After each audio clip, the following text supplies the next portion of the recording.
யோசுவாவின் புஸ்தகம் 1ஆம் அதிகாரம் 5ஆம் வசனத்திலிருந்து 9ஆம் வசனம் முடிய உள்ள கர்த்தருடைய நல்வார்த்தைகளை நாம் இணைந்து வாசிப்போம். நீ உயிரோடு இருக்கும் நாளெல்லாம் ஒருவனும் உனக்கு முன்பாக எதிர்த்து நிற்பதில்லை.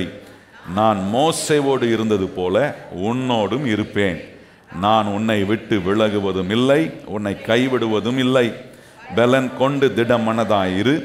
இந்த ஜனத்தின் பிதாக்களுக்கு நான் கொடுப்பேன் என்று ஆணையிட்ட தேசத்தை நீ அவர்களுக்கு பங்கிடுவாய். என் தாசனாகிய மோசே உனக்கு கற்பித்த நியாயப்பிரமாணத்தின்படியெல்லாம் செய்ய கவனமாயிருந்து மிகவும் பலன் கொண்டு திடமனதாய் இரு. நீ போகும் இடம் எல்லாம் புத்திமானாய் நடந்து கொள்ளும்படி அதை விட்டு வலது இடது புறம் விலகாதிருப்பாயாக.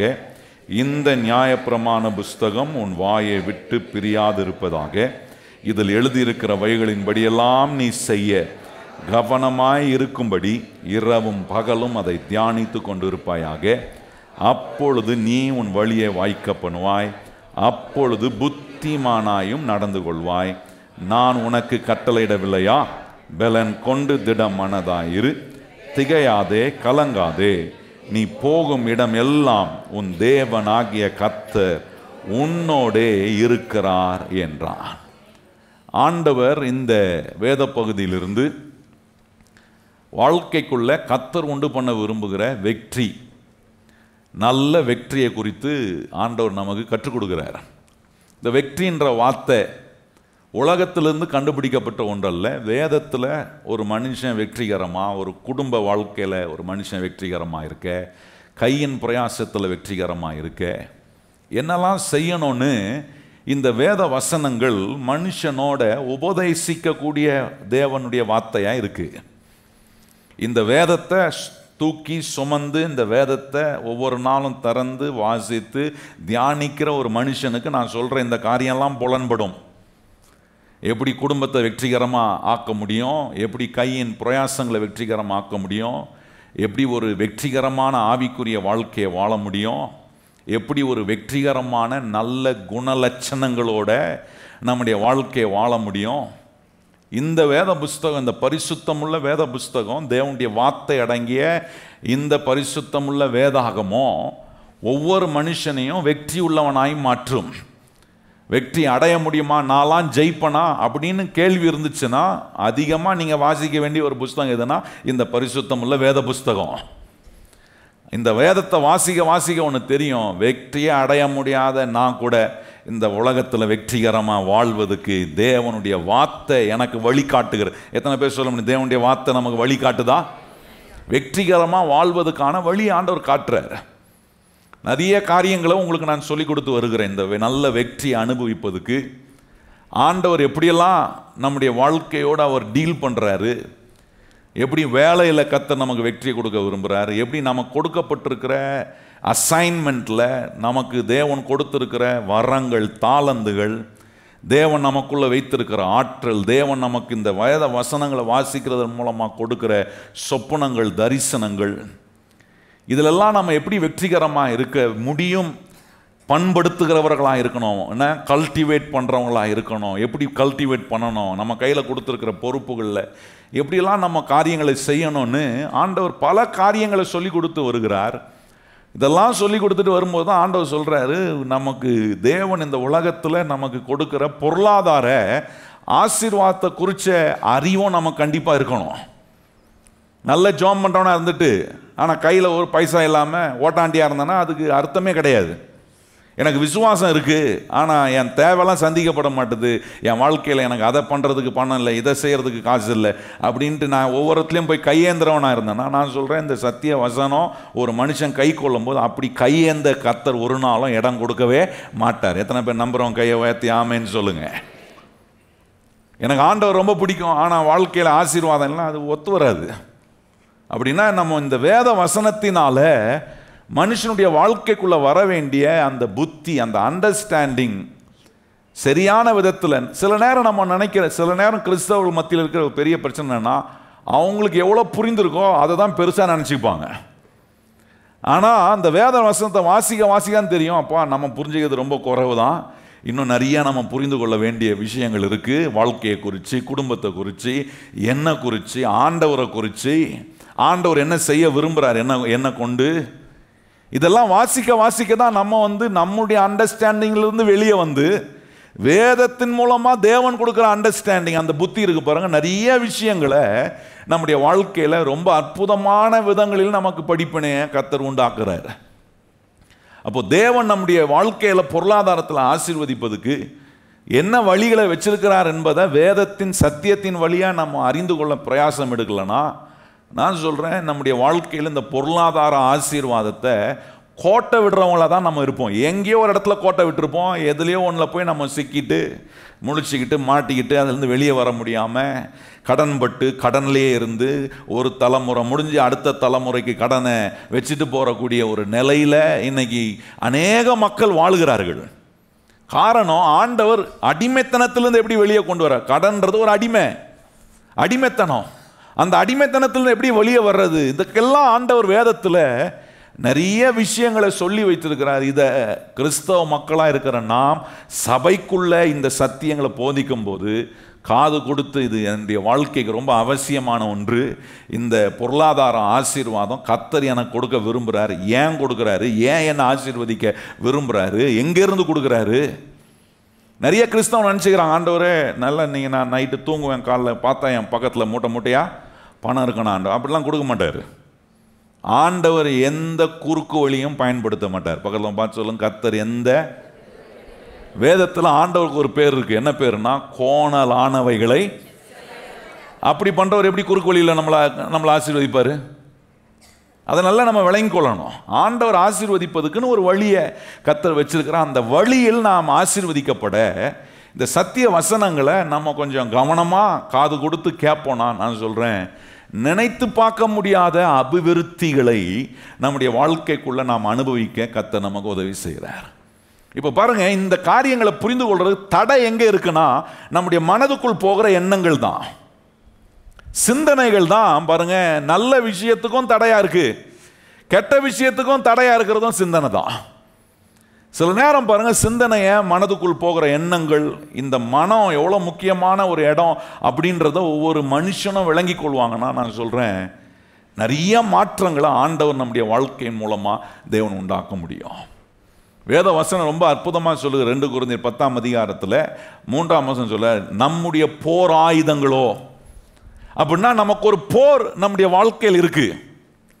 அந்த போர் பிசாசோட இல்லை, பிசாசை தான் ஆண்டவர் போராடி அவனை ஒன்னெல்லாம் ஆக்கிட்டார.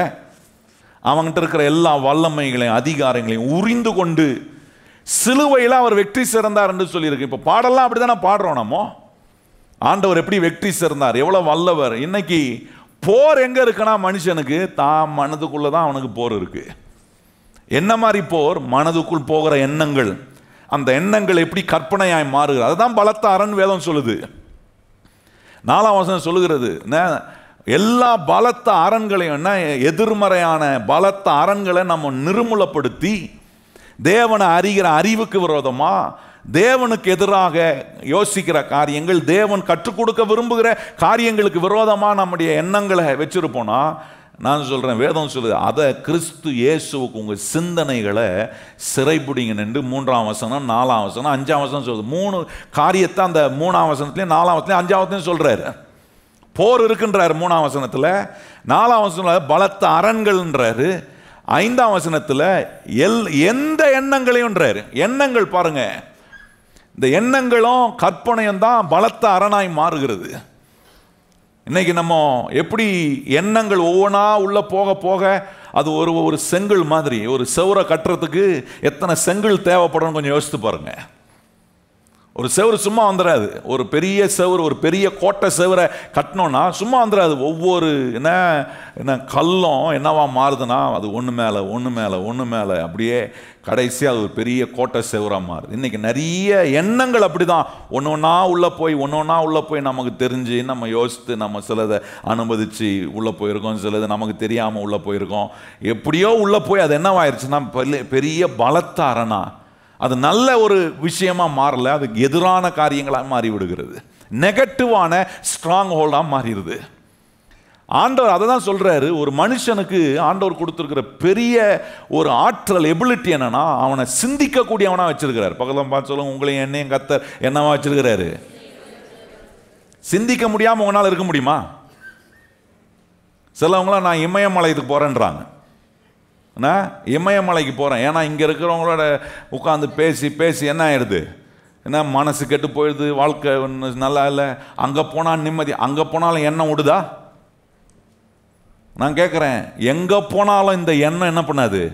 உங்களை விடவே விடாது. அது துரத்திக்கிட்டே வரும், பின்னாடியே வரும். எங்கே போனால், நீங்கள் எந்த ரிமோட்டான இடத்துக்கு போனால் கூட உங்கள் எண்ணம் உங்கள் கூடவே ட்ராவல் ஆகுதே. அப்போ இந்த எண்ணங்களை நம்ம இந்த வேத வசனத்தின்படி அலைன் பண்ணணும். இந்த வேத வசனம் சொல்கிறபடி நம்முடைய எண்ணங்களை அலைன் பண்ணலன்னா, நான் சொல்கிறேன், பொருளாதாரத்தில் இல்லை, எந்த விஷயத்திலும் வெற்றி அடைய முடியாது. இன்னைக்கு இந்த பொருளாதாரத்தில் வெற்றி அடைவதற்கு நான் சொல்லக்கூடிய காரியங்களை வெறும் பொருளாதாரத்தில் மாத்திரம் பார்க்காம உங்கள் வாழ்க்கையின் எல்லா அம்சங்களையும் அதை யோசித்து பாருங்கள். நம்முடைய எண்ணம் எப்படி இருக்குது? நம்ம வாழ்க்கையை குறித்து, நம்ம குடும்பத்தை குறித்து, நம்ம பிள்ளைங்களை குறித்து, என்ன குறித்து, என் எதிர்காலத்தை குறித்து நான் என்னவா யோசிக்கிறேன்? ஏன்னா எண்ணங்கள் மிகப்பெரிய ஒரு பங்களிப்பை நம்முடைய வாழ்க்கையில் கொடுக்குது. பக்கத்தில் பார்த்து சொல்லுங்கள், உங்களுடைய எண்ணங்கள் உங்கள் வாழ்க்கைக்குள்ள மிகப்பெரிய பங்களிப்பை உண்டாக்குது. உண்மைங்க இது. Greatest contribution to your personal life is your thoughts.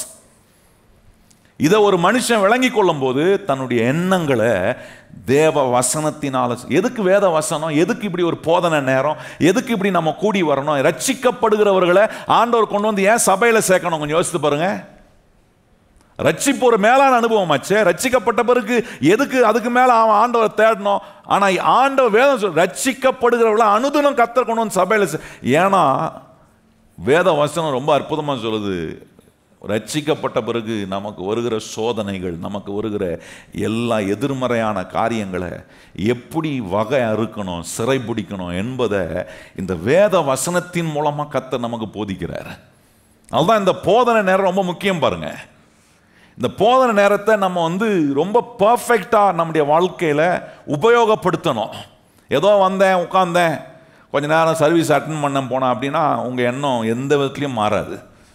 என்ன சொல்கிறாரு ஆண்டவர் இன்னைக்கு ஊழியக்காரன் மூலமாக என்ன பேசுகிறார், இந்த வேத வசனம் நமக்கு என்ன சொல்லுது, இதெல்லாம் கொஞ்சம் உட்காந்து யோசித்தீங்கன்னா நான் சொல்கிறேன், உங்கள் எண்ணங்களில் மிகப்பெரிய மாற்றங்களை கர்த்தர் உண்டாக்குவார். எண்ணம் உங்கள் வாழ்க்கைக்கு மிகப்பெரிய பங்களிப்பை உண்டு பண்ணிக்கிட்டே இருக்குது. இதை மாத்திரம் மறந்துடாதீங்க. நீங்கள் வேலைக்கு போனீங்கன்னா, நீங்கள் வீட்டில் இருந்தால், எங்கே போனாலும் உங்களுடைய மனதுக்குள் போகிற எண்ணங்கள் கற்பனையாக மாறி பலத்த அரணாய் மாறுகிற இந்த எண்ணங்கள் உங்கள் வாழ்க்கைக்குள்ள பங்களிப்பை உண்டாக்குது. இந்த எண்ணங்கள் உங்கள் வாழ்க்கையில் நிறைய பங்களிப்பை உண்டாக்குது. அது லேட்டராக ரியல் ஆகுது. அதுதான் உங்களுக்கு காண்பித்தேன். ஆதியாகமம் 11ஆம் அதிகாரத்தில் போன வாரம் உங்களுக்கு காண்பித்தேன். பாபேல் கோபுரத்தை கட்டினவர்களை ஆண்டவர் சொல்றாரு, அவங்க நினைச்சதை அவங்க செய்வாங்கன்றாரு. யார் சொல்றா? ஆண்டவர் சொல்றாருங்க, மனுஷன் சொல்லல. கொஞ்சம் இதெல்லாம் சிந்திக்கணும் நம்ம. ஆண்டவர் சொல்ல, ஒரு மனுஷனுக்கு அப்போ என்ன ஆற்றலை கொடுத்து வச்சிருக்க, அவன் சிந்திக்கிறத அவனால் செய்ய முடியுன்றத ஆற்றலை ஆண்டவர் அவனுக்கு கொடுத்துருக்கிறாரு. இன்னைக்கு நம்ம சிந்தனையை தான் நம்ம எல்லா இடத்துலையும் கோட்டை விட்டுட்டு என்ன, நம்ம சிந்தனைக்குள்ளே போகிறத, எவ்வளோ பவர்ஃபுல்லான எண்ணங்கள் நம்முடைய வாழ்க்கையில் பங்களிப்பை உண்டாக்குதே, என்ன கான்ட்ரிபியூட் பண்ணுதே நம்முடைய எண்ணங்கள் நம்முடைய வாழ்க்கைக்குள்ள. இதை நம்ம கொஞ்சம் யோசித்து இதை எப்படி நம்ம சரி செய்யணும், ஆண்டவருடைய விஷயங்களை எப்படி நான் எனக்குள்ளே எடுத்துகிட்டு போனோம். பாருங்கள், சில உதாரணங்களை சொல்கிறேன் பாருங்களேன். சின்ன வயசுலேருந்தே நம்ம கலாச்சாரத்தின்படி நமக்கு ஒரு பழக்கத்தை எண்ணமாக ஆக்கி விட்டாங்க. சாப்பிட்றது எடுத்துப்போமே, சாப்பாடு சாப்பிட்றோம்ல, ஆகாரம் சாப்பிட்றோம். சாப்பிடும்போது பாருங்கள், சோறை நிறைய வச்சுக்குப்போம். மற்றதெல்லாம் எப்படி வச்சுக்குப்போம், ஊறுகாய் மாதிரி தொட்டுப்போம். இந்த காய்கறிலாம் சில காய்கறியே சாப்பிட மாட்டாங்க. சிலருக்கு சோறு மாத்திரம் இருந்தால் போதும். காலையில் சோறு, மதியானம் சோறு, நைட்டு சோறு இருந்தால் போதும். நல்ல நடுவில் குழி நோண்டி கொஞ்சம் குழம்பு ஊற்றி அப்படி சாப்பிட்ற பழக்கம் பாருங்கள். கறியை கூட எப்படி தொட்டுப்பாங்க, ஊறுகாய் மாதிரி தொட்டு, மற்ற எல்லாம் ஒரு இந்த பழக்கம் சின்ன வயசுல வந்ததுனால சாப்பிட்டு சாப்பிட்டு சோறை சாப்பிட்டு சாப்பிட்டு என்னாச்சு,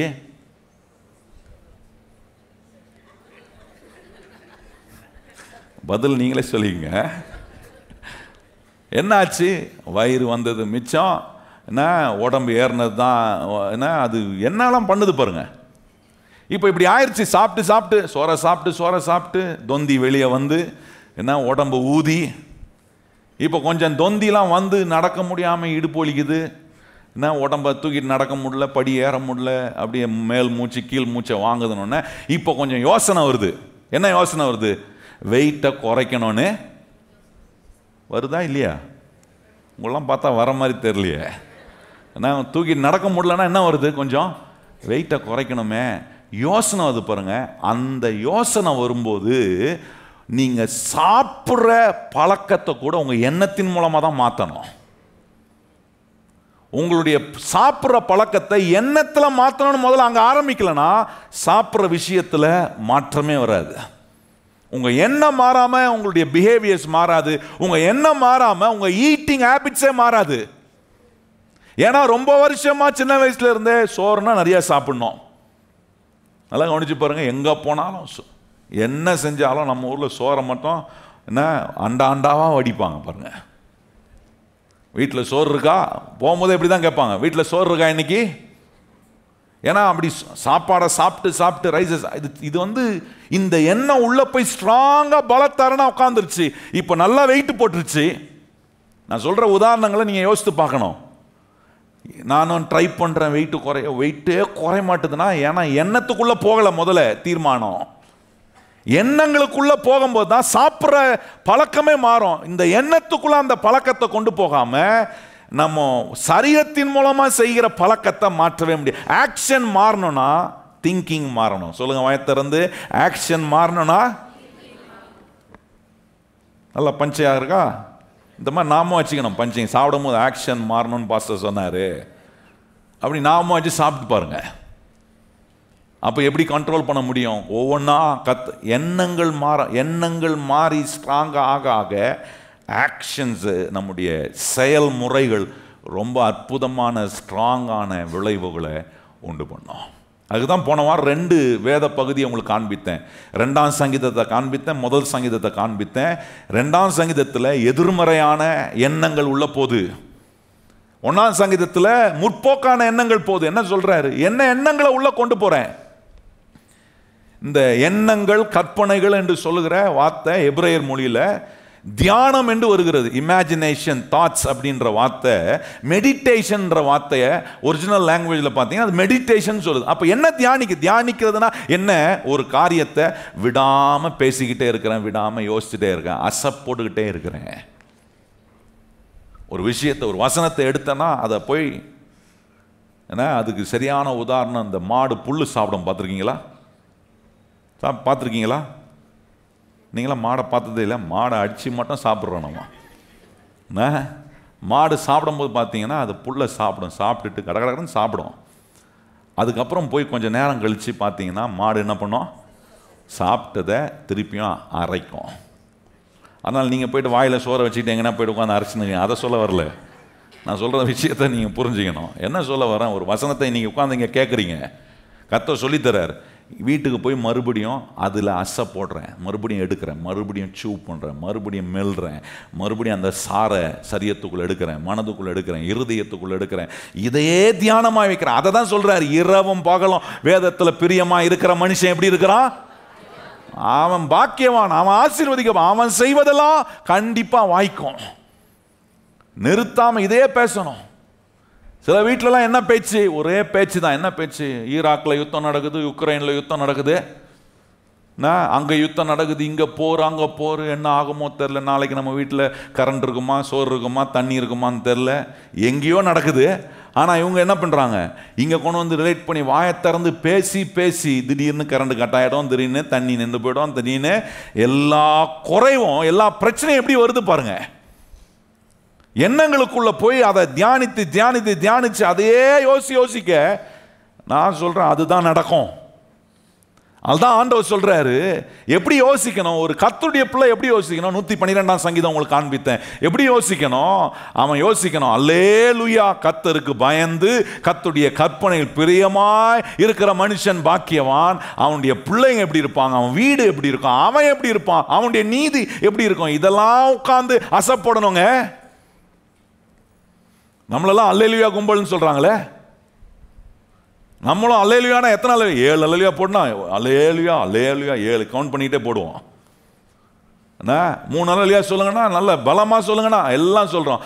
அல்லேலுயான்னு சொல்கிற கூட்டம் எப்படி இருக்கும்னு வேதம் சொல்லுதே. அதை நம்ம யோசிக்க, அதை தியானிக்கிற அந்த கற்பனை, அந்த ஒரு எண்ணங்கள் நம்முடைய மனதுக்குள் போகணும். வேதம் சொல்றது அந்த மனுஷனுடைய வீட்டில் ஆஸ்தியும் ஐஸ்வர்யமும் இருக்குன்றாரு. அந்த மனுஷனுடைய நீதி எப்படி இருக்குன்றாருன்னா என்றென்றைக்கும் இருக்குன்றாரு. அவனுடைய பிள்ளைகள் எப்படி இருப்பாங்கன்றாருன்னா பலத்திருப்பாங்கன்னு சொல்றாரு. அவன் வீடு எப்படி இருக்கும்? ஆசீர்வதிக்கப்பட்ட வீடா இருக்கும், கையேந்திர வீடா இருக்காது. யோசித்து பாருங்க, இன்னைக்கு இப்படிப்பட்ட நிலையில் நம்முடைய தியானத்துக்குள்ள கொண்டு போறோமா? இல்லைன்றது தானே உட்காந்து யோசிக்கிறோம். அதுக்கு என்ன பண்ணுவேன், இதுக்கு என்ன பண்ணுவேன், இதுக்கு என்ன செய்ய போறேன், அதுக்கு என்ன செய்ய போறேன். இன்னைக்கு பாருங்க, இந்த எண்ணங்களை இயேசுநாதர் இந்த எண்ணங்களை குறித்து என்ன சொல்லியிருக்கிறாங்க அதை தான் இன்னைக்கு உங்களுக்கு எடுத்து நான் காண்பித்து உங்க எண்ணங்களை ஸ்ட்ராங் பண்ணுங்க.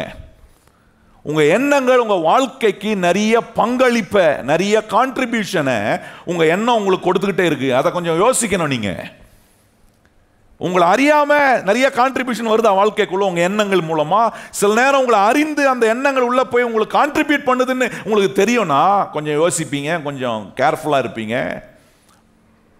அதை பலத்த அரணா, நல்ல பலத்த அரணா மாற்றணும் இல்லையே, எதிர்மறையான பலத்த அரணா மாற்றிட்டீங்கன்னா அது தப்பு தப்பான கான்ட்ரிபியூஷனை பங்களிப்பை வாழ்க்கைக்குள்ளே கொடுக்கணும். அது நிம்மதி இருக்காது, சந்தோஷம் இருக்காது, நிறைவு இருக்காது, வெற்றி இருக்காது, தேவனை மகிமைப்படுத்துகிற நிலையை நம்முடைய வாழ்க்கையில் இல்லாமல் போய்விடுகிறது. ஆனால் நல்ல எண்ணங்கள் உள்ளே போகும்போது நம்முடைய வாழ்க்கையில் தைரியத்தையும் விசுவாசத்தையும் என்ன அந்த கரேஜையும் ஆண்டவர் உண்டாக்குறாரு.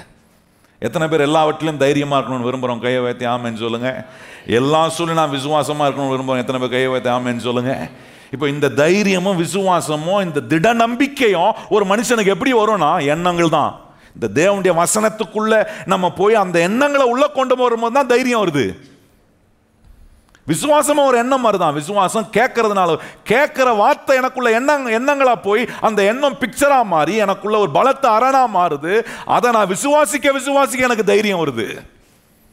சரீரம் ஒன்று சொல்லலாம், சூழ்நிலை ஒன்று சொல்லலாம், ஆனால் தேவனுடைய வார்த்தையை நான் எண்ணங்களா உள்ள கொண்டு போய் கேட்ட வார்த்தை எண்ணங்களா மாறி அது உள்ள எனக்கு கற்பனையா மாறி பலத்த அரணா மாறும். அதையே பார்க்குறேன், அதையே தியானிக்கிறேன், அதையே அசைப்போட்டுட்டு இருக்கிறேன்.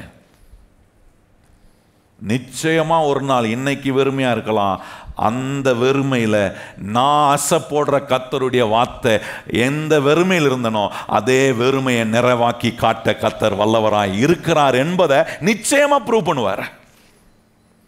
என்ன வெறுமைக்குள்ள நீங்க இருந்தாலும் என்ன எண்ணங்களை ஆசை போடுறீங்கன்றதுதான் ரொம்ப முக்கியம். வெறுமையே உட்கார்ந்து யோசிச்சிருந்தீங்கன்னா கடைசி அந்த வெறுமை தான் உங்களை அப்படியே ஆட்டி படைச்சு உங்களை அப்படியே ஆண்டு கொள்ளும். ஆனால் ஆண்டவர் வைத்திருக்கிற விடுதலை, ஆண்டவர் வைத்திருக்கிற வழிகளை நம்ம கொஞ்சம் உட்காந்து மனசுக்குள்ளே யோசித்தோன்னா நான் சொல்கிறேன், வாழ்க்கையில் எத்தனையோ பிரச்சனையிலேருந்து வெளியே வரலாம். ஆண்டவருக்காக மகிமையான ஒரு வாழ்க்கையை வாழ முடியும். எத்தனை பேர் அப்படி வாழணுன்றவங்க கையை உயர்த்தி, ஆண்டவரே என் வாழ்க்கை உமக்காக மகிமையான விதத்தில், என் குடும்பம் உமக்காக மகிமையான விதத்தில் வாழ்கிற குடும்பமாக இருக்கணும்னா எண்ணங்கள் உங்களுக்கு பங்களிப்பை உண்டாக்குது உங்கள் வாழ்க்கையில்ன்றதை மறந்துடாதீங்க. இயேசுநாதர் இந்த எண்ணங்களை குறித்து என்ன சொல்கிறாரு கொஞ்சம் கவனிப்போமா? இன்றைக்கி அதை தான் அந்த வேத பகுதியிலும் தான் இன்றைக்கி நிறைய காரியங்களை உங்களுக்கு நான் சொல்ல விரும்புகிறேன். மத்தேயு சுவிசேஷம் 6ஆம் அதிகாரம், மத்தேயு சுவிசேஷம் 6ஆம் அதிகாரத்தில் இயேசுநாதர் சொல்கிற சில காரியங்களை, இயேசுநாதர் பாருங்கள் எண்ணங்கள் தப்புன்னு சொல்லலை. இயேசுநாதர் எண்ணங்கள் தப்புனே சொல்லலை. எண்ணங்கள் மனுஷனுடைய வாழ்க்கையில் வர்றது அதை தடுக்க முடியாது. ஆனால் எந்த எண்ணங்களை எடுக்கணும் எந்த எண்ணங்களை எடுக்கக்கூடாதுன்றத ஆண்டவர் நமக்கு நம்முடைய சாய்ஸில் விட்டுருக்கிறார். எல்லா எண்ணத்தையும் எடுத்துக்கணும் அப்படின்னு ஆண்டவர் சொல்லலையே. என்ன பார்ப்போமா? மத்தேயு 6ஆம் அதிகாரம் 25ஆம் வசனத்தை கொஞ்சம் கவனிப்போமா? அங்கே பாருங்க, சொல்றாரு, ஆகையால் எண்ணத்தை உண்போம் எண்ணத்தை குடிப்போம் என்று உங்கள் ஜீவனுக்காகவும் எண்ணத்தை உடுத்துவோம் என்று உங்கள் சரீரத்துக்காகவும் கவலைப்படாது இருங்கள் என்று உங்களுக்கு சொல்லுகிறேன். ஆகாரத்தை பார்க்கிலும் ஜீவனும் உடையை பார்க்கிலும் சரீரமும். நல்லா நீங்க ஆண்டவர் சொல்றாரு பாருங்க, எதற்காக கவலைப்படக்கூடாது. கவலைகள் எப்படி வருது? எண்ணங்களா தான் வருது. எப்படி விசுவாசம் எண்ணத்தினால வருதோ, எப்படி தைரியம் எண்ணத்தினால வருதோ, எப்படி என்ன அந்த மன உறுதியெல்லாம் இந்த எண்ணத்தினால வருகிறதோ, அதே போல் கவலை, எல்லா எதிர்மறையான சந்தேகங்க, இது எல்லாமே எண்ணங்களாக தான் உள்ள வருது. ஆண்டவர் சொல்றாரு, எண்ணத்தை உண்போம், எண்ணத்தை உடுத்துவோம், எண்ணத்தை குடிப்போம்னு சொல்லி இதுக்காக நீங்க என்ன பண்ணாதீங்க, கவலைப்படாது. இந்த எண்ணங்கள் வராமல் இருக்கும்னு சொல்லல ஆண்டவர். இதெல்லாம் வரவே வராது, நான் இதெல்லாம் வராமல் பார்த்துக்கிறேன் அப்படின்னு ஆண்டவர் சொல்லலையே. ஏசு நான் சொல்லியிருக்கலாமே, ஏன் சொல்லக்கூடாதா? அவருக்கால செய்ய முடியாதா? ஏன்னா மனுஷனுடைய வாழ்க்கை வந்து பாருங்க, இன்னைக்கு மனுஷனுடைய மனம் எப்படி இருக்குன்னா ஒரு கம்ப்யூட்டர் மாதிரி. கம்ப்யூட்டரே வந்து மனுஷனுடைய மனதை தான் அப்படியே டிட்டோவா அந்த பேட்டர்னை தான் அப்படியே வச்சிருக்கிறாங்க. அதனால நீங்க பாருங்க, மனுஷனுடைய எண்ணங்கள் ஆயிரக்கணக்கான லட்சக்கணக்கான எண்ணங்கள் மனுஷனுடைய மனதுக்குள்ள போகுது. எண்ணம் போகலன்னு சொல்லவே முடியாது. வீட்டுக்கு போனீங்கன்னா மனைவி பேசுறது சில எண்ணங்களா போகும், கணவன் பேசுறது எண்ணங்களா போகுது, ஏன்னா மாமனார் மாமியார் சொந்தக்காரங்க பேசுறதெல்லாம் எண்ணங்களா போகுது, நண்பர்கள் மத்தியில் போனீங்கன்னா அவங்க பேசுறதெல்லாம் எண்ணங்களா போகுது. ஒரு நியூஸை பார்த்தீங்கன்னா நியூஸ் பல எண்ணங்களை உள்ள அனுப்புது. சோஷியல் மீடியாவை திறந்து உங்கள் கையில் இருக்கிற ஃபோனை எடுத்து அப்படி நீங்கள் ஓப்பன் பண்ணி கொஞ்ச நேரம் பார்த்தீங்கன்னா ஏகப்பட்ட எண்ணங்கள் மனசுக்குள்ளே போகுது. நீங்கள் படிக்கிற நிறைய விஷயங்கள் எண்ணங்களாக போகுது. சர்ச்சுக்கு வரும்போது நிறைய எண்ணங்களை கர்த்தர் உங்களுக்கு உண்டாக்குறார். நான் போதிக்கிற நேரத்தில் பாஸ்டர் மூலமாக ஆண்டவர் என்ன பண்ணுறாரு, நிறைய எண்ணங்களை ஆண்டவர் உங்களுக்கு மனதுக்குள்ளே கொண்டு போகிறாரு. இன்னைக்கு நிறைய எண்ணங்கள் நம்ம போகிற எல்லா இடங்களிலும், நம்ம இருக்கிற எல்லா இடங்களிலும் எண்ணத்துக்கு பஞ்சமே இல்லை. பக்கத்தில் பார்த்து சொல்லுங்க, எண்ணத்துக்கு பஞ்சம் இல்லை. எண்ணத்துக்கு பஞ்சம். எண்ணக்கூடாத அளவுக்கு எண்ணங்களை கர்த்தர் உண்டாக்குறாரு. ஆனால் ஆண்டவர் சொல்றாரு, எண்ணங்கள் தப்பு இல்லை, வரலாம். எண்ணத்தை சாப்பிடுவேன், எண்ணத்தை உடுத்துவேன், எண்ணத்தை நான் குடிக்க போகிறேன் அப்படின்ற எண்ணங்கள் வரும்போது அந்த எண்ணங்களை நீ உன் கவலையா உனக்குள்ள எடுத்துட்டு போய் அதை வாயை திறந்து நீ பேசாத. நல்லா கவனித்து பாருங்க. நிறைய பேர் கவலையை குறித்து சொல்லலாம், பேசலாம், கவலையை நீங்கள் பார்க்கலாம். ஆனால் அதை உங்கள் மனதுக்குள்ளே எடுத்துகிட்டு போய் உங்கள் வாயை திறந்து நீங்கள் பேசும்போது ஆண்டவர் சொல்ல அந்த எண்ணங்கள் உன்னுடைய எண்ணமாய் மாறுதுன்றாரு. நல்லா கவனிக்க நான் சொல்கிறத. இன்னொருத்தர் பேசுறதை கேட்கும்போது அது உங்கள் எண்ணமாக மாறாது. அல்லது யாரோ ஒருத்தர் சொல்கிறாங்க, கவலை குறித்து சொல்கிறாங்க, பயத்தை குறித்து சொல்கிறாங்க, ஏன்னா நியூஸில் பார்க்குறீங்க, நீங்கள் பலதை உங்கள் நண்பர்கள் மத்தியில் பேசுகிறீங்க, எல்லாம் கேட்குறீங்க. ஆனால் அதை கேட்குறத எடுத்து எப்போ ஏன் எண்ணமாக மாற்றுறேன்னா அப்போ தான் என் வாயிலேருந்து வரும் அந்த வார்த்தைகள். நல்லா கவனிக்கணும், நீங்கள் செக் பண்ணி பாருங்கள். நம்ம மாத கடைசியாக வீட்டில் நிறைய பேச்சு வரும். என்ன பேச்சு வரும்? அதுக்கு இல்லை, இதுக்கு இல்லை, மாத கடைசி ஆயிடுச்சு. வீட்டுக்கு போனால் வீட்டில் இருக்கிறவங்க என்ன சொல்லுவாங்க, அதுக்கு காசு கொடுக்கணும், இதுக்கு காசு கொடுக்கணும். ஏன்னா எல்லாம் கேட்டுட்டு இருக்கும்போது கவலை உள்ள வந்து அமுக்கும் போது கேட்கறது ஒன்றும் பிரச்சனை இல்லை. ஆனால் அதை எடுத்து நான் எப்படி கட்ட போகிறேன்னு தெரில, நான் இதை எப்படி செய்ய போகிறேன்னு தெரில, எனக்கு ஆண்டவர் ஏன் இப்படி விட்டுட்டாரு, எப்படி எனக்கு இது மாறப்போகுது, எப்படி என்னுடைய தேவைகள் சந்திக்க போகுதுன்னு நம்ம வாயை திறந்து பேசும்போது கேட்ட எண்ணங்களை என்னுடைய எண்ணமாக மாற்றி இப்போ வாயை திறந்து நான் பேசுகிறேன். ஒரு மனுஷன் மனதுக்குள் போன எண்ணங்களை தன்னுடைய எண்ணமா அவன் மாற்றும் போது அது ஆட்டோமேட்டிக்காக வாயிலிருந்து வெளியே வரும். சூழ்நிலைகளுக்குள்ள இருக்கும்போது, தேவைகள் நடுவில் நாம் இருக்கும்போது வாயை திறந்து நம்முடைய வார்த்தைகள் எந்த எண்ணங்களுக்கு நம்ம உரிமையாளராக இருக்கிறோன்றத பேசக்கூடிய வார்த்தைகளாய் மாறுகிறது. நல்ல கவனிங்க, நான் சொல்ற வார்த்தைகளை தேவைகள் நடுவில் என்ன பேசுறேன், பலவீனத்தின் நடுவில் என்ன பேசுறேன், ஒரு பிரச்சனை நடுவில் என்ன பேசுறேன், ஒரு ஒரு ஒரு காரியம் நடக்க வேண்டிய இடத்துல என்ன பேசுறேன், வேலை ஸ்தலத்தில் பல சவால்களை சந்திக்கும் போது என்ன பேசுறேன், வாயை திறந்து நான் என்ன வார்த்தைகளை பேசுகிறேனோ அது ஒன்று எனக்கு உறுதிப்படுத்து. என்ன உறுதிப்படுத்துனா, இந்த எண்ணங்களுக்கு நான் சொந்தக்காரனாக மாறிட்டேன். அப்படி சொந்தக்காரனாக நான் மாறின போது அதை நான் என் வாழ்க்கையில் அனுபவிக்கக்கூடிய நான் என்னை ஒப்பு கொடுத்துட்டேன். அதுதான் ஆண்டவர் சொல்றாரு, எண்ணத்தை உண்போம், எண்ணத்தை குடிப்போம் என்று நீங்கள் உங்கள் சரீரத்துக்காக கவலைப்படாமல். இந்த காரியங்களை குறித்து கவலைப்பட்ட அந்த எண்ணங்களை உங்களுக்கு சொந்தமாக்கி வாயை திறந்து பேசுனீங்கன்னா பாருங்க, அதே அதிகாரத்தில் 28ஆம் வசனமா, 28ஆம் வசனத்தில் 28ல் 31 பாருங்க. ஆகையால் எண்ணத்தை உண்போம், எண்ணத்தை குடிப்போம், எண்ணத்தை உடுத்துவோம் என்று கவலைப்படாது இருங்கள். நல்லா என்ன சொல்ற, கவலைப்படாது இருங்கள். அந்த கவலையை கொண்டு போய் உன் சொந்தமாக்கிறாத. அதுதான் நிறைய இடத்துல இயேசு சொல்றாரு, கவலைகள், வருத்தங்கள், பாரங்கள் இருக்குமானால் நீங்க உன் கவலையும் பாரத்தையும் சுமக்கிற ஒரு இயேசு கிறிஸ்து ஒருத்தர் இருக்கிறாரே, வருத்தப்பட்டு பாரம் சுமக்கிற நீங்கள் எல்லாரும் என்னிடத்துல வாருங்கள், நான் உங்களுக்கு என்ன சொல்றேன், உன் வருத்தம் பாரம் என்கிட்ட விட்டுட்டு போ. நீ அதை தூக்கிட்டு அதை உட்காந்து யோசிச்சுக்கிட்டு அதனால ஒரு மாற்றமும் வாழ்க்கையிலும் வரப்போறதில்லை, எதுலையுமே நமக்கு உண்டாக போகிறதில்லை. இன்னைக்கு குடும்பத்தில் நம்ம வாழ்க்கையில் சகஜமாக பேசுகிற வார்த்தைகள் கொஞ்சம் பாச, நல்ல வேலையில் இருப்பாங்க, நல்லா சம்பாதிப்பாங்க, ஆனால் வாயத்திறந்து என்ன பேசுவாங்கன்னா சூழ்நிலை நடுவேன், இந்த சம்பாத்தியத்தை வச்சு நான் என்னத்தை பெருசாக செஞ்சிட போகிறேன். எத்தனை முறை பேசி கொஞ்சம் செக் பண்ணி பாருங்கள். அந்த எண்ணங்களுக்கு நீங்கள் சொந்தமாயிட்டீங்க.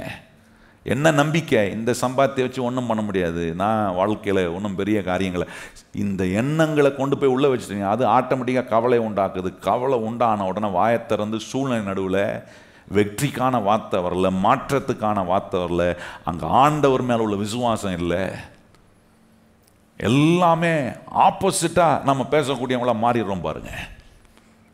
அதுதான் இயேசு சொல்றாரு, இந்த காரியத்தை குறித்த கவலையை உனக்கு சொந்தமாக்கிறாத. யோசித்து பேசி அதை யோசித்து உன்னுடைய எண்ணங்களை சொந்தமாக்கிட்டீங்கன்னா ஆண்டவர் சொல்ற வாயத்திறந்து அந்த எண்ணங்களை பேச ஆரம்பிச்சிருவோம்.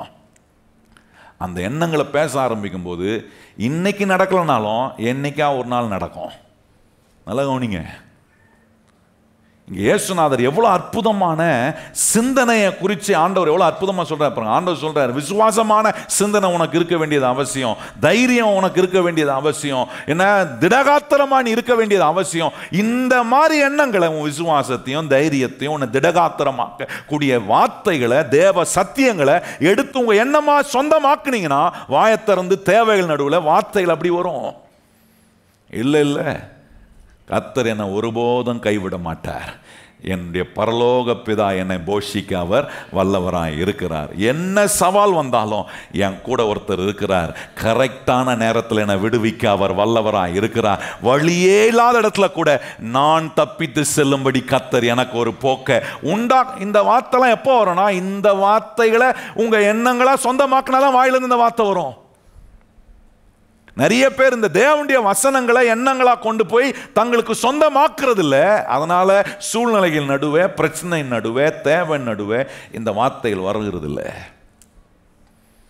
கவலை என்ன, இந்த பயம், இந்த திகில், இதெல்லாமே ஒரு பிரமாணம் மாதிரி, இது ஒரு லா மாதிரி. அது ஆப்ரேஷனில் இருந்துச்சுன்னா, அது வேலை செய்யும் போது அது எல்லா விதமான அழிவையும் நாசம் மோசங்களையும் உண்டாக்கும். நல்ல கவனிங்க கர்த்தருடைய பிள்ளைகள். இந்த விஷயத்தை நம்முடைய வாழ்க்கைக்குள்ள எப்படிப்பட்ட விதத்தில் சிந்திக்கிறோன்றதை கொஞ்சம் யோசித்து பாருங்க. இந்த எண்ணங்கள் இவ்வளோ பவர்ஃபுல்லாக வேலை செய்த, இவ்வளோ காரியங்களை எனக்கு என்ன இந்த எண்ணங்கள் எனக்கு சொந்தமாயிருச்சுன்னா வாயத்தை அதை தான் நான் பேசுகிறேன். அதை பேசும்போது அதற்குண்டான விளைவுகளை நான் சந்திக்க வேண்டிய காலகட்டத்துக்கு நேராக நான் என் வாழ்க்கையை கொண்டு போகிறேன். ஏன்னா என் எண்ணங்கள் நிறைய பங்களிப்பை, நிறைய கான்ட்ரிபியூஷனை என் வாழ்க்கைக்குள்ளே உண்டாக்குதே. அதெல்லாம் கவனிச்சு பாருங்க கர்த்தருடைய பிள்ளைகளே.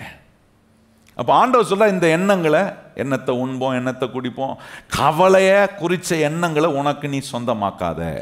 பக்கத்தில் பார்த்து சொல்லுங்க, கவலையை குறித்த எண்ணங்களை உங்களுக்கு நீங்கள் என்ன ஆக்காதீங்க, சொந்தமாக்கிட்டீங்கன்னா வாயத்திறந்து கவலையாக தான் பேசின்னு இருப்பீங்க.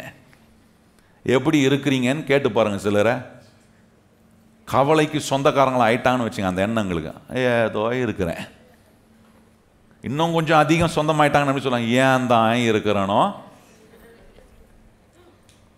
இதெல்லாம் பாருங்க, யோசித்து பாருங்க. இப்படி பேசுறவங்களாம் நீங்க யோசித்து பாருங்க, அவங்க எண்ணங்களை, இப்படிப்பட்ட எண்ணங்களை சொந்தமாக்கினதினால வாயிலிருந்து இப்படிப்பட்ட வார்த்தையை அப்படி பேசுறாங்க.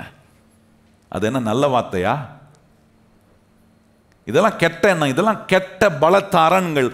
இதெல்லாம் தான் ஆண்டவர் சொல்றாரு, கிறிஸ்து இயேசுவுக்குள்ள நீ சிறை பிடிக்கணும். உன்னுடைய எண்ணங்களை பிடிக்க நீங்க விட்டுட்டீங்கன்னா, நான் சொல்றேன், இன்னைக்கு பிடிக்க கோட்டை விட்டீங்கன்னா உங்க வாழ்க்கையில் அது உற்பத்தி செய்யும், உங்க வாழ்க்கையில் அது நிறைய பங்களிப்பை கொடுக்கும். அந்த பங்களிப்பு நல்ல விளைவுகளாக இருக்காது. நிச்சயமா நமக்கு சந்தோஷமான விளைவுகளாக அது இருக்க முடியாது. ஏன்னா கவலை எப்படி எனக்கு சந்தோஷமான விளைவை கொடுக்க முடியும்? அதுதான் ஆண்டவர் சொல்றாரு, சரீரத்துக்காக போட்டு கவலைப்பட்டு இருக்காத. என்னத்தை பண்ண போறேன், என்ன செய்ய போறேன், என் தேவைகளை எப்படி சந்திக்க, கவலைப்படாத. உனக்காக உன் தேவைகளை சந்திக்க உனக்கு ஒரு அற்புதமான கர்த்தர் இருக்கிறார். நம்ம ஒன்றும் சும்மா இல்லைங்க, நல்லா கவனிங்க. நான் ஒன்றும் மூலையில் உட்காந்துட்டு சும்மா உட்காந்து எதுவுமே செய்யாமல் ஒன்றுமே பண்ணாமல் வந்து உட்காடுறேன். ஞாயிற்றுக்கிழமை தோறும் வசனத்தை கேட்குறேன், இதை புரிந்து கொள்கிறேன், வாழ்க்கையில் போய் உபயோகப்படுத்துகிறேன், வேலை செய்கிறேன், என் பொறுப்புகளை நிறைவேற்றுறேன், பண்படுத்துறவனா நான் இருக்கிறேன். இதுதான் நிறைய காரியங்களை ஆரம்பத்தில் சொல்லி கொடுத்து வந்து இப்போ சொல்றார் ஆண்டவர். இந்த பொருளாதார ஆசீர்வாதம் வரும்போது இந்த எண்ணங்கள், பொருளாதாரத்தை குறித்த பயம் வருதா, எண்ணங்கள் கவலையாவதா, இதை நான் எப்படி செய்ய போறேன், இந்த கடன் எப்படி, இதே உட்காந்து யோசிச்சிங்கன்னா கடன் மேல கடனில் தான் இருப்போம் இல்லையே. கர்த்தர் இதிலிருந்து நம்மளை வெளியே கொண்டு வர, இந்த கடன்ல இருந்து நம்மளை விடுவிக்க, இந்த பொருளாதார சிக்கல்ல இருந்து கர்த்தர் நம்மளை வெளியே கொண்டு வர அவரிடத்தில் ஒரு அற்புதமான வழி இருக்கு. எத்தனை பேருக்கு தெரியும் உங்கள் பிரச்சனைகளில் உங்களுக்காக கர்த்தர் ஒரு வழியை உண்டு பண்ண அவர் வல்லவராய்? எத்தனை பேர் விசுவாசிக்கிறோம்? கையை உயர்த்தி ஆமென் சொல்லுங்க. எனக்காக சொல்லுங்க, வயத்திறந்து எனக்காக என் தேவன் ஒரு வழியை உண்டாக்க அவர் வல்லவராய் இருக்கிறார். நம்புங்க. இதை வழியே இல்லாத இடத்துல கூட நீங்க என்ன எண்ணங்களை கொண்டு போய் சொந்தமாக்கணும்னா, வழியே இல்லைனாலும் எனக்கா கர்த்தர் ஒரு வழியை உண்டாக்கும். இந்த எண்ணம் வந்துச்சுன்னா நான் சொல்றேன், பாதையே இல்லாத இடத்துல கூட உங்களுக்காக ஒரு பாதையை போட்டு கொடுக்க அவர் வல்லவராய் இருக்கிறார் என்பதை நிரூபிப்பார். இந்த எண்ணங்களுக்கு நீங்க சொந்தமாகணும்.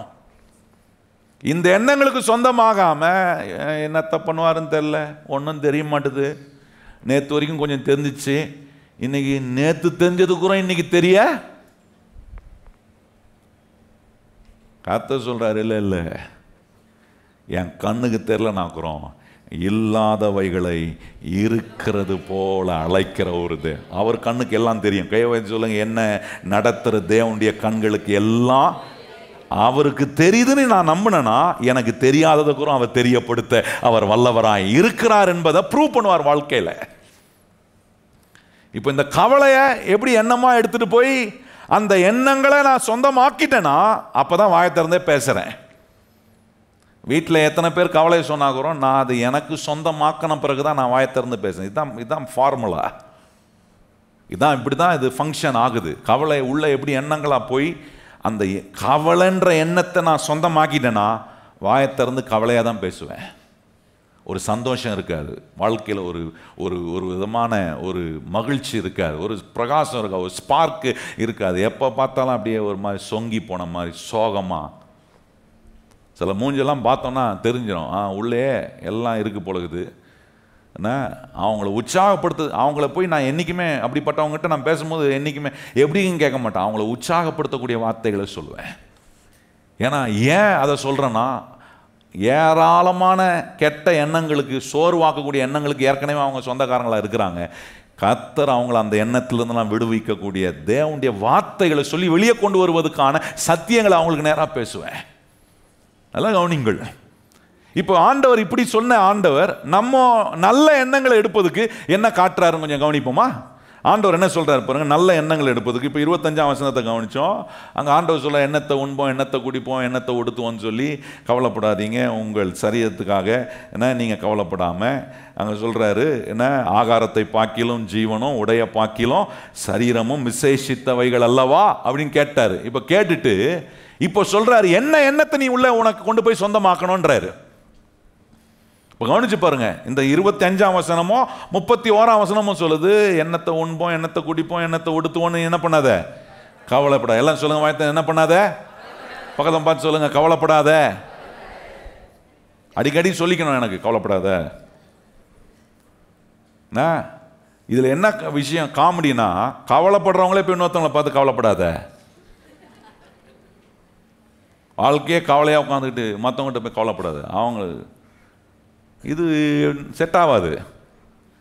கவலையை நான் என் மனதுக்குள்ளே எடுத்து போய் அதை எனக்கு சொந்தமாக்காமல் கர்த்தர் சொல்கிறத இப்போ நான் சொந்தமாக்கணும்னு நான் சொல்கிறேன். கவலையை விரட்டலாம், பயத்தை விரட்டலாம், சந்தேகத்தை விரட்டலாம், தோல்விகளை விரட்டலாம், எல்லா சமாதான குறைச்சலை விரட்டலாம், சரியாக்கலாம். வாழ்க்கையை பல விதங்களில் நம்ம சரியாக்க முடியும். பாருங்கள் என்ன எண்ணங்கள் எடுக்கணும். அடுத்த வசனம் சொல்கிறாரு பாருங்க, 26ஆம் வசனம் சொல்கிறாரு, ஆகாயத்து பட்சிகளை கவனித்து பாருங்கள். இதெல்லாம் ரொம்ப கொஞ்சம் நம்ம உட்கார்ந்து நிதானமாக யோசிக்கணும்.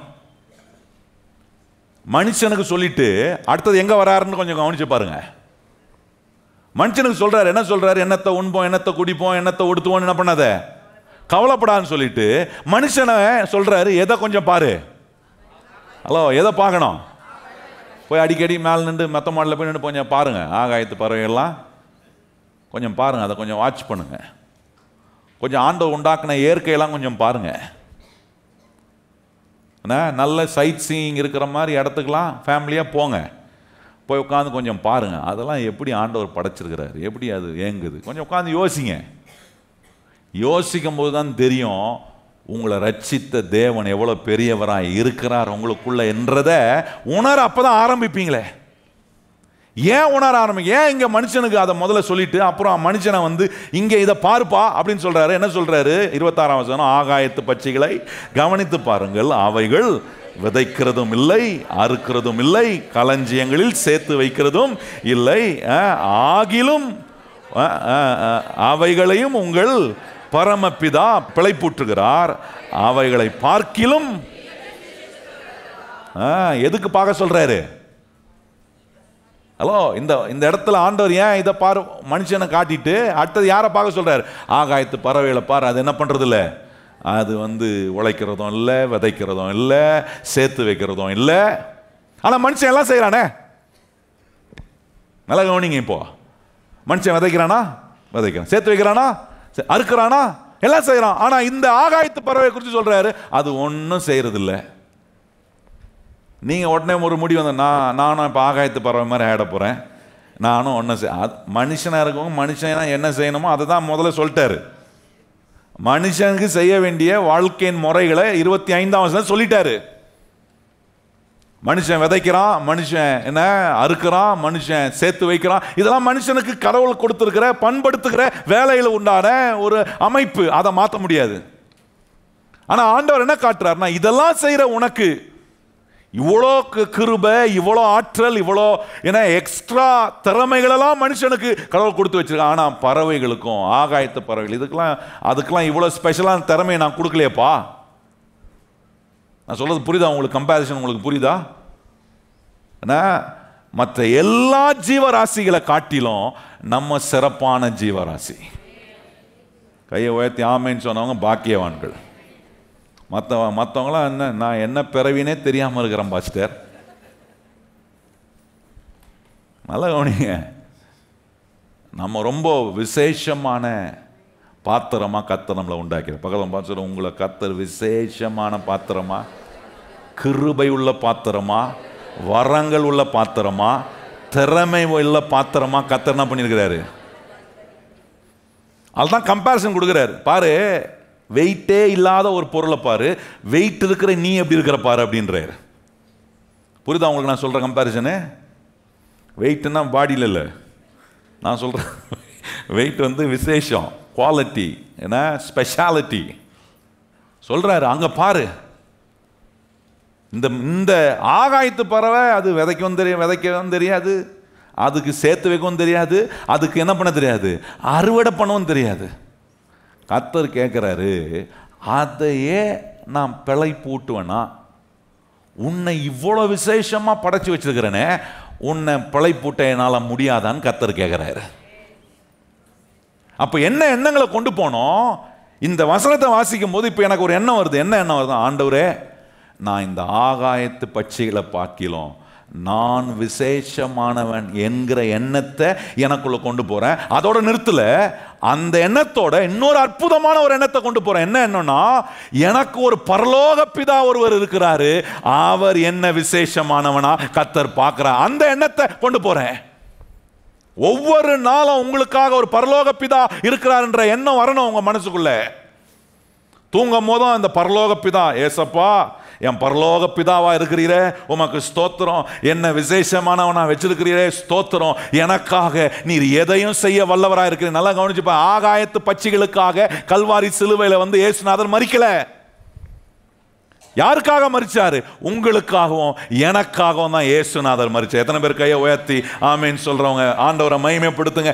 ஏன்னா நம்ம விசேஷமானவங்க, விசேஷமான ஆற்றல், விசேஷமான திறமைகள், விசேஷமான சிந்திக்கக்கூடிய ஆற்றலை கொடுத்திருக்கிற நம்மளை தான் கர்த்தர் சொல்றாரு, எப்பா இவ்வளோ ஸ்பெஷலாக உன்னை உண்டாக்கி வச்சிருக்க, இந்த எண்ணத்தை ஏன்பா எடுத்துட்டு போக மாட்டோம் மனசுக்குள்ள? இந்த எண்ணத்தை ஏன் உனக்கு சொந்தமாக்க மாட்ற?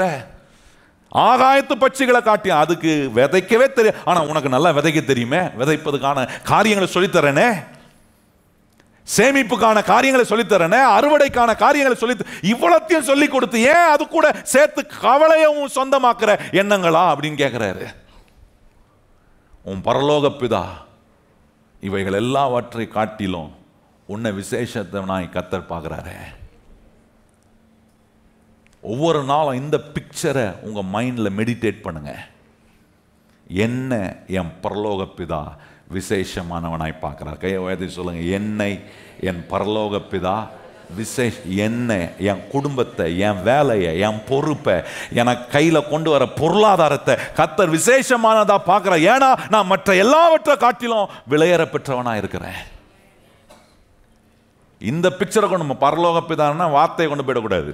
பரலோக பிதானா அவருடைய செயல், அவருடைய அன்பு, அவருடைய பராமரிப்பு. யோசித்து பாருங்க, ஒரு தகப்பன், எத்தனை தகப்பன் மாதிரி இருக்கிறீங்க? கையை உயர்த்தி தகப்பன் மாதிரிலாம் ஆமேன்னு சொல்லுங்க பார்ப்போம்.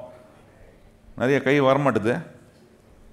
தகப்பன், உங்களுக்கு பிள்ளை இருந்தால் நீங்கள் தகப்பன் என்ன, தகப்பன் மாதிரிலாம் கை உயர்த்தி காட்டுங்க பார்க்கலாம். தகப்பன் மாறுங்க, உங்களுக்கு ஒரு விசேஷத்தை. இட்ஸ் அந்த தகப்பனாக இருக்கிறது சும்மா லாயசான காரியம், இட்ஸ் a சீரியஸ் பிஸ்னஸ். நல்லா கவனிங்க, தாய்மாரை கோச்சிக்காதீங்க. வரேன் அப்புறம், நான் ஃபஸ்ட்டு தாப்பமார்ட்ட முடிச்சிடுறேன். தாப்பனா இருக்கிறது it's a very serious business, மிகப்பெரிய ரெஸ்பான்சிபிலிட்டி. ஏன்னா வீட்டுக்கு ப்ரொவைட் பண்ணணும், பிள்ளைகளுக்கு ப்ரொவைட் பண்ணணும், மனைவியை பார்த்துக்கணும், பிள்ளைகளை பார்த்துக்கணும், குடும்பத்தை பார்க்கணும், போய் வேலையில் பல காரியங்களை செய்யணும். தாப்பன்றது பாருங்க, ப்ரொவைடர். தாப்பன்றது பல காரியங்களை சாக்ரிஃபைஸ் பண்ண வேண்டிய ஒரு நிலை. உலக தகப்பனை இவ்வளவு செய்யும் போது நான் கேட்கிறேன், நம்முடைய பரலோக தகப்பன் எவ்வளவு அதிகமா நமக்காக செய்யக்கூடிய ஒரு தேவனா இருக்கிறார் என்கிற அந்த எண்ணங்களை உங்களுக்கு சொந்தமாக்குங்க. அதை வாயத்திறந்து தினந்தோறும் பேசுங்க. வாயத்திறந்து சொல்லுங்க, எனக்கு யாரும் இல்லை, நான் என்ன பண்ணும், எனக்கு பரலோக தகப்பன் இருக்கிறார்.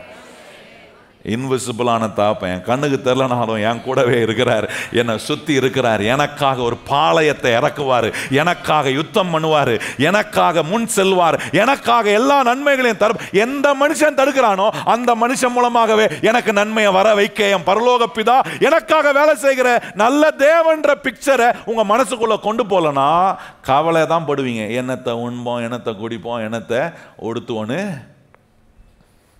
இன்னொரு இடத்துல சொல்றாரு பாருங்க, 27ஆம் வசனம் பாருங்க, கவலைப்படுகிறதுனாலே உங்களில் எவன் தன் சரீர அளவோடு கூட ஒரு முளத்தை, நல்லா கவனிச்சு கேட்கிறாரு, கவலைப்படுறதுனால என்ன ஒரு முளம் கூடிடுமா? ஆனா என் பரலோக பிதாவை நல்ல எண்ணமா கொண்டு போய் என் பரலோக பிதா எனக்கு எல்லாம் கரெக்டாக கொடுத்துருக்கிறாரு. எனக்கு வேண்டியதெல்லாம் கரெக்டாக கொடுப்பார், எனக்கு சப்ளையை கரெக்டாக கொடுப்பார். பாருங்கள், உலக தாப்பம் கூட சப்ளை கொடுக்குறத ஒரு சில நேரங்களில் மிஸ் பண்ணலாம். ஆனால் என் பரலோக தாப்பம் ஒரு நாளும் மிஸ் பண்ணவே மாட்டார். எனக்கான நன்மையை கரெக்டாக கொடுப்பார், எனக்கான வழிகளை கரெக்டாக அவர் தரப்பார். ரொம்ப அற்புதமாக சொல்லியிருக்கு பாருங்க. கவலைப்படுறதுனால ஒரு முளத்தை எவன் கூட்ட முடியும், குறைக்க முடியும்? அதுக்கு அடுத்து சொல்கிறாரு, உடைக்காக நீங்கள் கவலைப்படுகிறது என்ன, காட்டு புஷ்பங்களை எப்படி வளர்கிறது என்று கவனித்து பாருங்கள், அவைகள் விதைக்கிறதும் இல்லை, நூறுகிறதும் இல்லை, என்றாலும் சாலமோன் முதலா தன் சர்வ மகிமையிலும் அவைகள் ஒன்றை போலாகிலும் உடுத்தி இருந்தது இல்லை என்று உங்களுக்கு எங்க வந்துட்டார் பாருங்க. இப்போ மனுஷனை காட்டிட்டு, ஆகாயத்து பறவைகளை காட்டிட்டு, காட்டு புஷ்பங்களை காட்டுறாரு, காட்டிட்டு இப்போ சொல்றாரு, சாலமோனை பார்த்திருக்கியா? வேதத்தில் எப்படி சொல்லியிருக்கு? அவன் தான் மிகப்பெரிய ஒரு ராஜாவா இருந்தான், எல்லா செல்வமும் இருந்துச்சு. ஆண்டவர் சொல்ல, அவன் கூட அப்படி உடுத்தி இருக்க முடியாது. அப்படி உன்னை உடுத்தி அலங்கரிக்கிற ஒரு பரலோக பிதாவா நான் உனக்கு இருக்கிறேன் என்பதை யோசித்து பாருன்ற அந்த எண்ணங்களை கொண்டு போய் உன் மனசுக்குள்ள வை. சாலமோன் ராஜா ஆண்டவர் கொடுத்த ஞானம், ஆண்டவர் கொடுத்த ஆசீர்வாதம், ஆண்டவர் கொடுத்த நிறைவை பார்க்கறதுக்கு எத்தனையோ ராஜாக்கள், ராணிங்க, எத்தனையோ பேர் பல நாட்டில இருந்து பல நாட்கள் பிரயாணம் செய்து இந்த சாலமோனை பார்க்க வந்தாங்களாம். சாலமோன் கட்டின அரண்மனை, அவன்கிட்ட இருக்கிற உடைமைகள், அவன் யூஸ் பண்ணுற பிளேட்டு, அவன் குடிக்கிற டம்ளரு, எதெல்லாம் பார்க்க வந்திருக்கானுங்க பாருங்க. கர்த்தர் சொல்றாரு, அந்த சாலமோனை அப்படி மகிமையை ஆக்குனது யாரு? நான் தானே பண்ணேன். ஆண்டவர் சொல்றார், அந்த சாலமோன் உடுத்தி இருக்கிறத காட்டிலும், அந்த சாலமோனுக்கு செய்ததை காட்டிலும் உன்னுடைய பரலோக பிதாவாகிய நான் உனக்கு செய்ய வல்லவரா இருக்கிறேன்றத என்ன உள்ள போனாதான் தடைகள் மாறும். தேவைகள் நடுவில் கர்த்தர் எப்படி எனக்கு வழியை திறக்க முடியும்ன்ற நம்பிக்கை வரும். இந்த தடைகளை நீக்கக்கூடிய எண்ணங்களை என் மனதுக்குள்ள இருந்து நான் எடுக்கலைன்னா, நான் சொல்றேன், பொருளாதார ஆசீர்வாதம் எனக்கு வர்றது அல்லது நான் முன்னேறி போகிறது, என் கையின் உழைப்பை கர்த்தர் ஆசீர்வதித்து என் கையில் கொடுக்குற பொருளாதாரத்தை எடுத்து கர்த்தருடைய ராஜ்யத்துக்காக, சுவிசேஷத்துக்காக, தேவன் வைத்திருக்க திட்டங்களுக்காக உபயோகப்படுத்துகிற எண்ணம் வராது. மாறாக என்ன வரும்னா கவலை எண்ணம், பயம் எண்ணம், சந்தேகம் எண்ணங்கள் வந்து உட்கார்ந்துரும். நல்லா கவனிங்க. ஆண்டவர் சொல்றாரு, கவலைப்படாம ஒரு சரீரம் மூலம் அளவும் கூட்ட முடியாது, குறைக்க முடியாது. என்ன, சாலமோனை பாரு, காட்டு புஷ்பங்களை பாரு, ஆகாயத்து பறவைகளை பாரு, இது எல்லாவற்றை காட்டிலும் இவங்க எல்லாருக்கும் பிழைப்பூட்டுறவர் யாரு? பரலோக பிதா. ஆண்டவர் சொல்றாரு, அவங்களெல்லாம் பிழைப்பூட்ட தெரிஞ்ச எனக்கு உன்னை பிழைப்பூட்டாமல் போயிடுவானான்னு கேட்குறாரு. எத்தனை பேர் நம்புறீங்க கர்த்தர் என்னை பிழைப்பூட்ட அவர் வல்ல, என்னை பிழைக்க வைக்க? கையை வச்சு சொல்லுங்க, என்னுடைய பரலோக பிதா என்னை பிழைக்க வைக்க அவர் எனக்காக எல்லாவற்றையும் செய்ய வல்லவராக இருக்கிறார். எங்கெங்கெல்லாம் உங்களுக்காக வேலை செய்யணுமோ போய் செய்வார், செஞ்சுட்டு இருக்கிறார். அவர் செஞ்சுட்டு இருக்கிறனால தான் அந்த பாதையில் உங்களை கொண்டு போகிறார். இந்த சத்தியத்தை கேட்க வச்சு நம்பிக்கையோட சோர்ந்து போய் கவலையே பிடிச்சிக்கிட்டு அதையே சொந்தமாக்கி அதையே வாயை திறந்து பேசலாம். இன்னையிலேருந்து பரலோக பிதா, இயேசு உங்கள் பரலோக பிதாவாக இருக்கிறாரு, அவரை பெருசாக பேசுங்க. இந்த பரலோக பிதா என்ன செய்ய முடியும்? இந்த பரலோக பிதா தான் மனுஷனை உண்டாக்குனார். இந்த பரலோக பிதா தான் ஆகாயத்து பட்சிகளை இந்த பரலோகத்து பிதா தான் காட்டு புஷ்பங்களை உண்டாக்குனார். இந்த பரலோகத்தின் பிதா தான் அந்த சாலமோனை மகிமையாக்குனாரு. இன்னைக்கு சொல்றாரு, அதே பரலோக பிதா உங்களை என்னையும் மகிமைப்படுத்த அவர் வல்லவராய். கையை வச்சு சொல்லுங்க, இதே தேவன், இந்த பரலோக பிதா, என்னுடைய பரலோக பிதா என்னை மகிமைப்படுத்த அவர் எப்படி இருக்கிறாரு? வல்லவரா காரியங்களை செய்வார். இந்த எண்ணங்களை போய் உங்களுக்கு சொந்தமாக்கி வச்சு யோசிக்கலன்னா, நான் சொல்கிறேன், கர்த்தருடைய பிள்ளைகளை எப்படி பார்க்குறவங்க உங்களை? சிலர் சொல்லுவாங்க, நான் வந்து கொஞ்சம் குள்ளமாக்குறேன் அப்படின்வாங்க. கிடையாதுங்க. நான் ஒவ்வொரு நாளும் ஆண்டவருடைய சமூகத்தில் நிற்கும் போது நான் சொல்லுவேன், ஆண்டவரே, நீர் உண்டாக்கின முதல் மனுஷன் ஆதாமை எப்படி உண்டாக்குனீரோ அதே சாயலில் தான் நீர் என்ன உண்டாக்கியிருக்கீர். நான் பர்ஃபெக்டாக உண்டாக்கப்பட்டிருக்கேன். நான் ஆண்டவரே அற்புதமாக உம்முடைய கரத்தினால் உண்டாக்கப்பட்டிருக்கிறேன். அப்படி சொல்லணும், அப்படி பார்க்கணும். அப்படி பார்க்காம என்னன்னு தெரில, எனக்கு வந்து மாத்திரம் அவங்கள மாதிரி கொஞ்சம் மூக்கு குத்துன்னு தான் நல்லா. அவன் மூக்கை வச்சு நீங்கள் என்ன பண்ண போகிறீங்க? சிலருக்கெல்லாம் மூக்கு மேலே கண்ணு, கண்ணு மேலே கண்ணு, வாய் மேலே கண்ணு, காது. சிலருக்கெல்லாம் காது பார்த்தீங்கன்னா, இந்த காது மட்டும் கொஞ்சம் சின்னதாக இருந்தால் கரெக்டாக இருக்கும். இந்த காதை வச்சு எவ்வளோ மோசமான வேலைலாம் செய்கிறோம். இன்னும் அந்த காது வந்தால் என்னெல்லாம் நடக்கும் கொஞ்சம் யோசித்து பாருங்க. ஆண்டவர் சொல்ற, இல்லை இல்லை, உன்னை பரலோக பிதா அருமையாக உண்டாக்கியிருக்கிற. கை வச்சு, என்ன பரலோக பிதா அருமையாக உண்டாக்கி, இதை தியானம் இப்படி பாருங்க. இந்த பரலோக பிதா ஒரு நாளும் என்னை குறைவாக உண்டாக்கவே இல்லை. எத்தனை பேர் கையை வச்சு சொல்றீங்க, என்ன என்னுடைய பரலோக பிதா என்ன பண்ணல? குறைவா சொல்லுங்க, வாயத்து. அந்த குறைவா, குறைவு நிறைய இருக்கு வாழ்க்கையில். அது அவரால் உண்டானது இல்லை, அது என்னுடைய எண்ணங்கள்னால உண்டான குறைகள். நான் தப்பு தப்பா யோசிச்சதுனால உண்டான குறை, நான் கவலையே எனக்கு சொந்தமாக்கி வாயத்திறந்து பேசுனால உண்டான குறைவுகள். ஆனா என் பரலோக பிதா எனக்கு செஞ்சிருக்கிற நன்மைகளை நான் நினைக்கும் போது, என் தேவனை நான் நினைக்கும் போது ஒன்று நினைக்கிறேன், ஒரு இன்ச்சு கூட, ஒரு வினாடி கூட அவர் எனக்கு தீமை செய்யவே மாட்டார். எத்தனை பேர் கையை உயர்த்தி நம்பிக்கையோடு இருக்கிறவங்க சொல்லுங்க, ஒரு வினாடி கூட, ஒரு செகண்ட் இருக்கிறோம், கண் சிமிட்டுற அந்த ஒரு வினாடி இருக்கு பாருங்க, அது எவ்வளோ வினாடின்னு சொல்ல முடியாது. அந்த ஒரு ஃப்ராக்ஷன் ஆஃப் செகண்ட் கூட உங்களுக்கு தீமை செய்யாத ஒரு பரலோக பிதா உங்களை பார்த்து சொல்றார், இவைகளெல்லாம் நான் பிழைப்பூட்ட முடியும்னா உன்னை அதிகமாய் பிழைப்பூட்ட வைக்க கர்த்தர் வல்லவராய் இருக்கிறார். அதெல்லாம் சொல்லிட்டு தான் சொல்றாரு.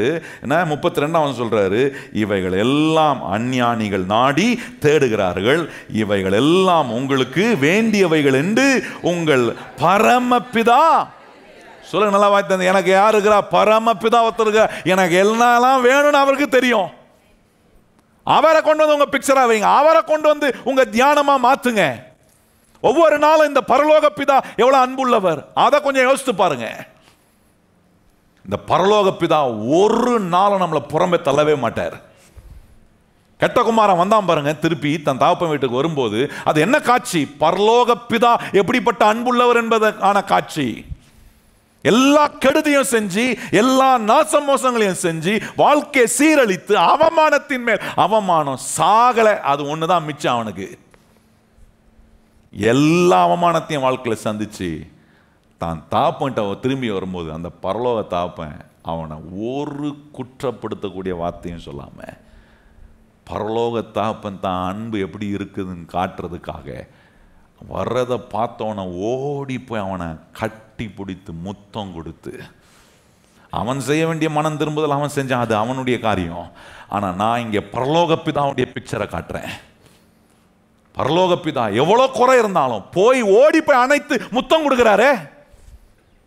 இன்னைக்கு அப்படி கடவுளை பார்க்கறேனா, அப்படி என் பரலோக பிதாவை பார்க்கறேனா, அவர் என்ன அடிக்கிறவர், என்ன உதைக்கிறவர், எனக்கு நடந்ததே கத்த செஞ்சது தான் தெரியுமா அப்படின்னு நிறைய பேர் என்ன சொல்லியிருக்கிறாங்க.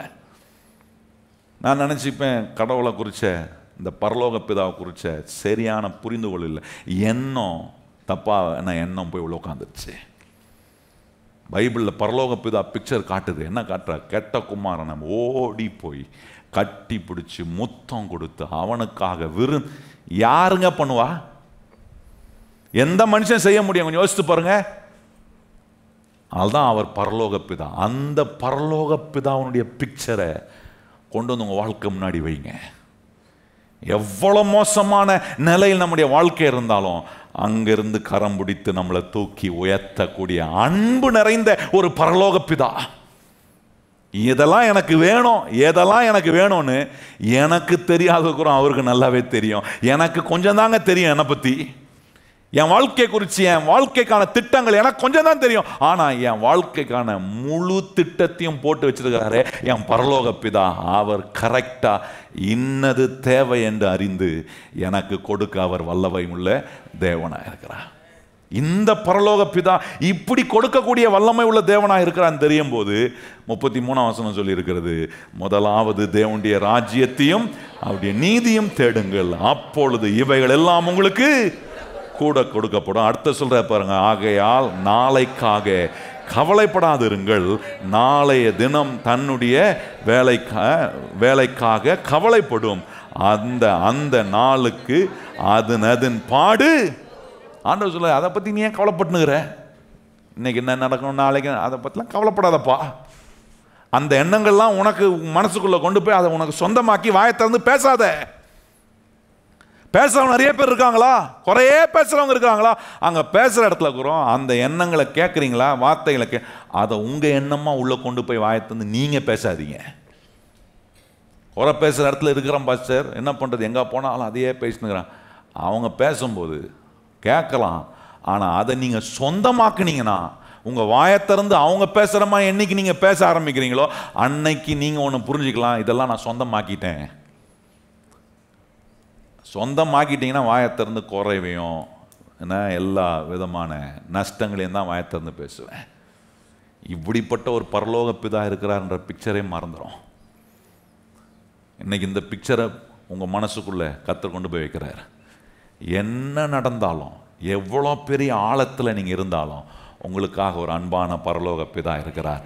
அவர் உங்களை கரம் பிடித்து தூக்குவார், உங்களுக்கான அற்புதத்தை செய்வார், உங்களுக்கான வழியை. இப்படி நீங்கள் சிந்திக்க ஆரம்பிக்கும் போது தான் உங்களுடைய பலத்த அரண்கள், எதிர்மறையான பலத்த அரண்களெல்லாம் ஆண்டவர் நிர்மூலமாக்கி என்ன பண்ணுறாருன்னா, உங்கள் குடும்பத்தில், உங்களுடைய வேலையில், உங்கள் பொருளாதாரத்தில் ஆண்டவர் உண்டு பண்ண விரும்புகிற ஆசீர்வாதத்தை தேவன் சொல்கிற விதமாக, பரலோக பிதா கற்றுக் கொடுக்குற விதமாக நீங்கள் பார்க்குறீங்க, உபயோகப்படுத்துகிறீங்க. ஆண்டவருக்கு மகிமையான விதத்தில் வாழ்வதுக்கு ஏதுவான வாழ்க்கையை வாழ கர்த்தர் உங்களுக்கு உதவி செய்வார். இல்லைன்னா இந்த 10 பேர் வேவு பார்க்க போனான் பாருங்க, அவன் என்ன சொன்னான், எங்கள் பார்வைக்கு நான் எப்படி இருக்கிறோம், வெட்டுக்கிளியை போல இருக்கிறோம். அவங்க பார்வைக்கு நம்ம எப்படி இருக்கிறோம்? அந்த எண்ணத்தை சொந்தமாக்கலாம் பாருங்க. அவன் உள்ள பிரவேசிச்சானா, ஆசீர்வாதத்துக்குள்ள போனா, கொஞ்சம் யோசித்து பாருங்க, எதை சொந்தமாக்கலானோ அந்த வார்த்தையை அவனை அழிக்கிறதுக்கு ஏதவா போயிடுச்சு. உங்க எண்ணம் உங்க வாழ்க்கையில மிகப்பெரிய பங்களிப்பை உண்டாக்குதுன்னு மறந்துடாதீங்க. Your thoughts are a big contribution to your life. அதனால உங்க மனதுக்குள் போகிற எண்ணங்கள் கற்பனையாய் மாறுகிற அந்த ஒரு பலத்த அரண் என்கிற ஒரு ப்ராசஸ் நடக்குதே, ஒரு வேலை முறைகள் நடந்து கொண்டிருக்கிறதே, அந்த வேலை முறைகளை நீங்க உங்க வாழ்க்கையில தேவ வசனத்தினால தேவனை தியானிங்க. பரலோக பிதா உங்களுக்கு இருக்கிறார். அவர் என்ன சொல்றாரு? காட்டு புஷ்பங்களை காட்டிலும், ஆகாயத்து பறவைகளை காட்டிலும், சாலமோன் உடுத்தினதை காட்டிலும் உன்னை அதிகமாய் பிழைப்பூட்டக்கூடிய ஒரு அற்புதமான பரலோக பிதா இருக்கு. அந்த பிக்சரை உங்க மனசுல உங்க வாழ்க்கைக்கு முன்னாடி வைங்க. எத்தனை பேர் உங்களை தள்ளினாலும் உங்களை தூக்கி நிறுத்த ஒரு பரலோக பிதா இருக்கிறார். உங்களை உருவாக்கக்கூடிய ஒரு பரலோக பிதா, உங்களுக்கான வழிகளை திறக்கக்கூடிய ஒரு பரலோக பிதா இருக்கு. எத்தனை பேர் இந்த பரலோக பிதாவுக்காக ஒவ்வொரு நாளும் நன்றி சொல்லணும்? கரைஞ்சிலாம் ஒரு மாதிரி கரிஞ்சி கொட்டுவாங்க பார்த்தீங்களா? என்னத்தான் பண்ணிட்டார் ஆண்டவர், பெருசா ஒன்றும் பண்ணல. இந்த கரிஞ்சின்னு பேசுறதெல்லாம் விட்டுறணும். என்னுடைய பரலோக பிதா எனக்காக இன்னும் அதிகமான காரியங்களை அவர் செய்ய, எத்தனை பேர் நம்ம இன்னும் அதிகமாக செய்வார். எத்தனை எனக்கு நன்மை செய்யனாலும் அவர் செய்வார். ஏன்னா அவருக்காக நான் வாழ்வதற்காக, என் பரலோக பிதா எப்படிப்பட்டவர் என்பதை காட்டுவதற்காகவே, என்னை வாழ வைப்பதற்காக என் இயேசு எனக்கு இந்த அன்பான வேலையெல்லாம் செய்கிறார். வேலைக்கு போகும்போது இந்த பரலோக பிதாவை எப்படி பாருங்க. குடும்பத்தில் பிரச்சனை வரும்போது பரலோக பிதாவை எப்படி பாருங்க. பிழை பூட்டுவார். பார்த்து சொல்லுங்க, பரலோக பிதா நம்முடைய ஏசப்பா நம்மளை பிழை பூட்டுவார். பிழை பூட்டுவார். சொல்லுங்க ஒவ்வொரு நாளும், என் பரலோக பிதா என்னை பிழை பூட்டுவார், என் பரலோக பிதா என்னை பிழை பூட்டுவார். அவர் என்னை நஷ்டமடைய விட மாட்டார், என்னை கைவிட மாட்டார், நான் தோத்து போக விட மாட்டேன், நான் வெக்கமடைய விட மாட்டார், என்னை தூக்கி நிறுத்துவார். இந்த கடனிலிருந்து என்னை கர்த்தர் வெளியே கொண்டு வருவார். என்னுடைய பொருளாதாரத்தை உபயோகப்படுத்துகிறதுக்கான முறைமைகளை கர்த்தர் எனக்கு கற்றுக் கொடுப்பார். என்னை சரிப்படுத்துவார், என் எண்ணங்களை மாற்றுவார். பரலோக பிதா வேலை செய்ய முடியாத ஒன்றுமே கிடையாது. அவருடைய அன்புனாலே நம்மளை அப்படியே தலைகீழ மாற்றிடுவாருங்க. இந்த அன்பான பரலோக பிதா உங்கள் பிக்சரில் கொண்டு வந்து வைங்க, தியானிங்க, அதான் அசைப்படுங்க. கவலையை உங்களுக்கு சொந்தமாக்கிக்காதீங்க. பரலோக பிதாவின் எண்ணங்களை சொந்தமாக்குங்க. மேலான காரியங்களை கர்த்தர் நமக்காக செய்வார். ஆமென். எத்தனை பேர் நம்புறீங்க இந்த பரலோக பிதா என்னை பிழை பூட்டுவார் என்று நம்புகிற கர்த்தருடைய பிள்ளைங்க இடத்துல எழும்பி நிற்போம். நம்ம ஜெபம் பண்ணலாம். எங்கள் நல்ல ஆண்டவரே, இந்த அற்புதமான காலை நேரத்தில் எங்களுக்கு ஒரு பரலோக பிதா இருக்கிறீர். நீர் எங்களுக்கு எப்படிப்பட்ட விதத்தில் எங்களை உண்டாக்கி இருக்கிறீர், எவ்வளவு விசேஷமானவனாய் உண்டாக்கி இருக்கிறீர், எவ்வளவு பெரிய ஆற்றலை கிருபைகளை ஆண்டவர் எங்களுக்கு நீர் கொடுத்து வச்சிருக்கிறீர். இதையெல்லாம் நாங்கள் சிந்திக்காம ஆண்டவரை கவலையை சொந்தமாக்கி, அதை அந்த எண்ணங்களை எங்களுக்கு சொந்தமாக்கிட்டு நாங்கள் வாயத்திறந்து கவலையும் ஆண்டவரை வேதனையும் குறைவுகளையும் நஷ்டங்களையும் பேசிக்கொண்டு இருக்கிறோம். அதிலிருந்து நாங்கள் ஆண்டவரை மாறி தேவன் வைத்திருக்கிற வெற்றிகரமான ஆரோக்கியமான ஆண்டவரை சீரமைக்கப்படுகிற நல்ல வாழ்க்கையை, ஆண்டவரை நல்ல அனுபவங்களை எங்க வாழ்க்கையில நாங்க பற்றி பிடிக்க, அதுல நாங்க வளருவதுக்கு, அதுல நாங்க முன்னேறி செல்வதுக்கு இந்த கேட்ட கர்த்தருடைய வார்த்தைகள் எல்லாம் எங்களுக்குள்ள உம்மை குறித்த ஒரு நல்ல பிக்சரை, படத்தை நாங்கள் பார்க்கவும், அதை தியானிக்கவும், அதை எங்கள் எண்ணங்களாக கொண்டு போய், அதை எங்கள் கற்பனைகளாய் மாற்றி, அதை எங்கள் நல்ல பலத்த அரண்களாய் நாங்கள் எங்கள் வாழ்க்கையில் ஸ்ட்ராங்காக மாற்ற எங்களுக்கு நீர் உதவி செய்கிறதுக்காக ஸ்தோத்திரம். இப்படிப்பட்ட நல்ல பலத்த அரண்களை நாங்கள் வைக்கும்போது பொருளாதார ஆசீர்வாதத்தை கர்த்தர் எங்கள் வாழ்க்கைக்குள்ளே நீர் கொண்டு வர முடியும். அதை நாங்கள் உமக்கென்று உபயோகப்படுத்த முடியும். நாங்கள் ஆவிக்குரிய பிள்ளைகளாய், தேவனுடைய பிள்ளைகளாய் உமக்கென்று நாங்கள் வாழ ஆண்டவரே, எங்கள் குடும்பம், எங்களுடைய வாழ்க்கை இருக்க இன்றைக்கு நாங்கள் கேட்ட இந்த சத்தியங்கள்லாம் எங்களை அப்படி மாற்றுகிறதுக்காக ஸ்தோத்திரம். நம்முடைய பிள்ளைகள் சமாதானத்தோடு போகட்டும், இந்த சிந்தனையோடு போகட்டும், இந்த எண்ணங்களை சொந்தமாக்கிட்டு போகட்டும், வாயத்திறந்து இதை பேசட்டும். ஆண்டவரே, இதுக்கு எதிராக எதுவும் பேசாதபடி பரலோக தகப்பனுடைய பிக்சரை உம்முடைய பிள்ளைங்க வாயத்திறந்து பேசட்டும். ஆண்டவரே, அதை சொந்தமாக்கி கொள்ள உதவி செய்யும். நீர் பெரிய காரியங்களை நீர் செய்வீர். எங்களை பிழைப்பூற்றுகிற கர்த்தராய் இருக்கிறீர். சொல்லுங்க, வாயத்திறந்து, என்னுடைய ஆண்டவர் என்னை பிழைப்பூற்ற வல்லவராய் இருக்கிறார். பிழைக்க வைப்பார், முன்னேற வைப்பார், தடைகளை தாண்டி வர வைப்பார். எல்லா காரியங்களிலும் எங்களை ஜெயமாக நடத்தி செல்லுகிற எங்க பரலோக பிதாவை ஒவ்வொரு நாளும் நாங்கள் புகழுகிறோம் ஆண்டவரே. அப்படிப்பட்ட வழிகளில் நடத்தி செல்லும் உடைய பிள்ளைகளை தொடர்ந்து நீர் சமாதானத்தோடு ஆரோக்கியத்தோடு நீர் வழிநடத்தும். உடைய பிள்ளைகள் படைக்கிருக்கிற காணிக்கை, தசம பாகம், பொருத்தன காணிக்கைகள் எல்லாவற்றையும் ஏற்றுக்கொள்ளும். இந்த வாரம் உடைய பிள்ளைகள் செய்கிற எல்லா பிரயாணங்களிலும் எல்லா முயற்சிகளிலும் பரலோக பிதா எப்படி பிழைப்பூட்ட வைக்க முடியும் என்கிறத உம்முடைய பிள்ளைகள் ஆண்டவரே அனுபவிக்க கர்த்தர் கிருபை செய்யும். நன்மையும் கிருபையும் எங்களை தொடரட்டும். எல்லா கன மகிமை துதி ஸ்தோத்திரங்கள் உமக்கே தருகிறோம். ஏற்றுக்கொள்ளும் மகிமை அடையும். இயேசு கிறிஸ்துவின் அன்புள்ள நாமத்தில் வேண்டி ஜெபம் செய்கிறோம் எங்கள் பரிசுத்தம் உள்ள நல்ல பிதாவே, ஆமென். இப்பொழுது நம்முடைய கர்த்தராகிய இயேசு கிறிஸ்துவினுடைய கிருபையும் பிதாவாகிய தேவனுடைய அன்பும் பரிசுத்த ஆவியானவருடைய அந்யோன்ய ஐக்கியமும் இன்றும் என்றும் சதா காலங்களும் நம் அனைவருடன் நிலைத்திருப்பதாக. அவன் எல்லாரும் இணைந்து சொல்லுவோம், என் ஆத்துமாவே கர்த்தரை ஸ்தோத்திரி, என் முழு உள்ளமே பரிசுத்த நாமத்தை ஸ்தோத்திரி. என் ஆத்துமாவே கர்த்தரை ஸ்தோத்திரி, கர்த்தர் செய்த சகல உபகாரங்களையும் மறவாதே. ஆமென்.